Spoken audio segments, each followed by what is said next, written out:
Nice mecha. Exoforce, right? What's that like? Lots of fighting, not much sleep. Sounds familiar. How do you deal with it? More caffeine than you'd ever believe. You'd be surprised. Hey guys, my name is Shroomy, Mushroomy, Shroomathan, Shroomster. I have a lot of different names and I just really like lore. So, with the mid-season last season, we got a really cool update slash teaser for, I'm assuming, an upcoming story with MEKA and the Gwishin. So I want to go over that, talk about what it is exactly, and kind of just dissect what I think it could be leaning into in the future.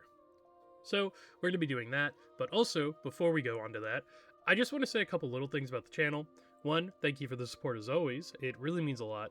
Two, sorry for the lack of main channel stuff again. I got sick last week and there was some other stuff. I made a post about it, you can go look at it there. But lastly, we have a little channel update. We have a new banner for Twitter and on YouTube from a great artist called Amunu. So I'm going to put that up on screen. I love how this turned out. I think it really shows this channel and what I'm into and what I want to be talking about in general with the lore of this game. So thank you so much for working with me here. Your work has been amazing. You guys should go look at their art. It's chef's kiss, 10 out of 10. I love it. So good. This turned out great. I'm so happy this got to be a thing we got to do. It was a cool opportunity. So yeah, with that out of the way and everything else, let's go into talking about the Gwishin, MEKA, and this teaser that came out last season. Let's break it down. So, if you don't know what this teaser is, I'm going to put it up on screen now, but one of the Busan bases, specifically the MEKA base, like map, got updated with mid-season last season. And on it, we got a new little blurb of lore talking about something pretty important that's going to be coming up. So, if you don't know the backstory of the MEKA and the Gwishin and Korea in general in the Overwatch world, the Gwishin are a group of Omnics that survived the crisis in some way, it's not really said as to how, and have been attacking Korea ever since, in one way, shape, or form. But every time people try to find the Omnium, where they're coming from, no one can find it, as it's too deep in the ocean. And on top of it all, every time the Gwishin lose a battle, they learn and evolve, so it's heavily implied that there's some type of god AI in charge there. The MEKA squad was created basically to counter the Gwishin, and d.va and her entire team were handpicked because they were gamers and they could handle this kind of situation in a way that others can't. So there's a little bit of a back and forth, and the two factions are kind of in a weird dichotomy in a sense, so they're kind of intertwined in that way. But back to this main teaser, this teaser kind of talks about a couple things, and I'll be reading it out here now. This is just through a pretty rough Google translation my friend did, but I think it kind of gets the point across. So, let's read it. A chance to fight ghosts? The horrors of the Omnic crisis in South Korea have never truly ended. They've only changed in form. The ghost threat from the East China Sea remains, terrorizing the coast of Busan for years. And, despite the courageous fight of the noble MEKA pilots, no solution has yet to be found to eradicate the problem. However, after years of tireless research and development, a solution has finally been found. South Korea's greatest scientists, engineers, and military talent have collaborated to produce a powerful electromagnetic explosive device. In theory, this device could repel the ghost threat, or at least devastate it for several years, making it difficult for them to rebuild and regroup. Despite countless attempts to map the underwater terrain, we still don't know exactly where the ghosts are reforming, or the scale of their operation and resources, explains Chief Engineer Go Se-yeon. To destroy the ghosts, or at least prevent them from producing more, these bombs would need to generate a massive pulse over a wide area. With this device now equipped as MEKA's weapon, all that remains is to locate the source of the elusive ghost and plant a bomb within range. While it's no easy task, Captain Myung is confident, as always, that the MEKA unit is ready for the challenge. MEKA pilots have served as tireless defenders of their nation, said Captain Myung.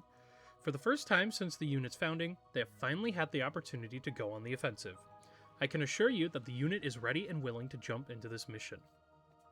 That is pretty much all we got on this so far, but it's setting up a lot with the Gwishin and MEKA-based storyline that is really interesting to talk about. So I feel like this is going to culminate in a short story at the very least, or maybe even a comic that delves into what exactly is going on with the Gwishin. The Kishin, as I said before, have been a very big mystery in the Overwatch world. We don't really know a lot about them, so this would be the perfect time to start dissecting and delving into what exactly makes them tick. Also, they're just really cool in general. I would love to see more with these guys. Their whole color scheme and style is really unique from any other kind of faction in the Overwatch world. As for MEKA, I think this is really going to test how the team does without d.va. Or maybe they'll invite d.va back to help them with this one last mission, since she's a part of Overwatch now. I could see this being a big moment for her character as well, as she's kind of been growing up and raised to see the Kishin as the end-all be-all enemy to her, and to Korea in general. But there's a line that she says to Hazard that I always think back to about how her and the MEKA squad are kind of just a propaganda machine. Well, if it isn't Hannah Song, face of the MEKA propaganda machine.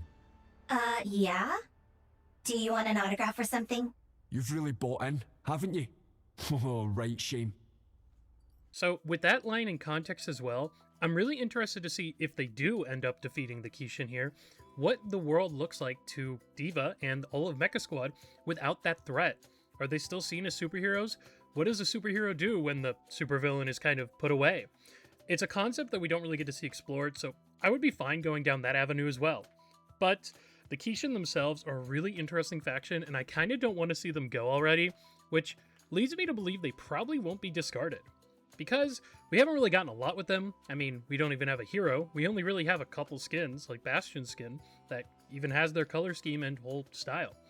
There's a lot they can do with them, so I'm leaning towards either this bomb not working, or this bomb only delaying them by a couple years, as it said it could do in the teaser.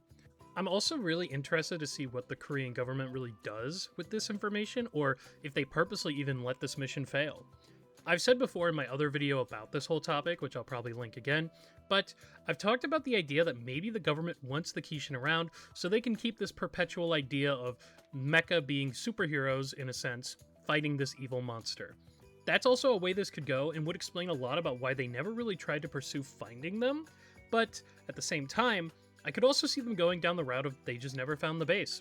There's a lot of opportunities here to flesh out the government side of this in general, and I'm really interested to see if they go down that rabbit hole at all.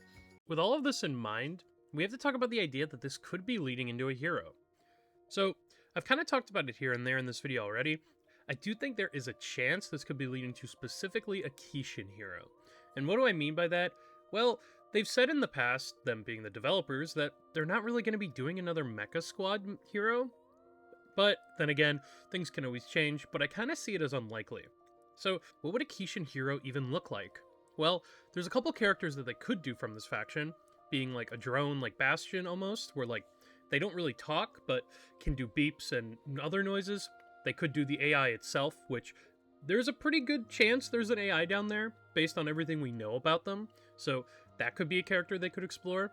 Or, as well, they could create a new character. A brand new concept that's like maybe a null sector representative who talks to the Kishin, maybe an Omnic who supports them and we can see through them, or maybe a human hero who kind of agrees with the Kishin's ideologies in some way.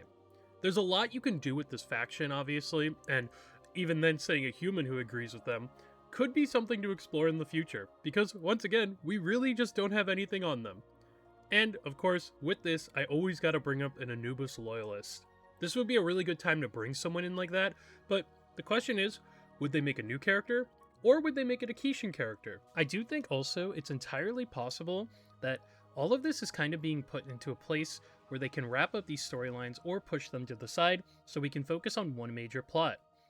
Like I've said in the past, it really seems like Null Sector, especially Ramatra in there, was kind of moved to the side so we could focus on whatever's coming in the future, as said in a couple places now, about the story coming back.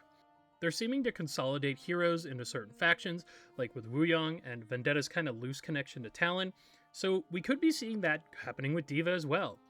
We just got 2 short stories on Sojourn and the ending of the Null Sector invasion, as well as Juno kind of moving her plot forward, so I could see this being a story for d.va, not wrapping up her character, but finally getting over the Kishin and moving towards kind of deciding for herself what she wants to do about Overwatch and the future as a whole.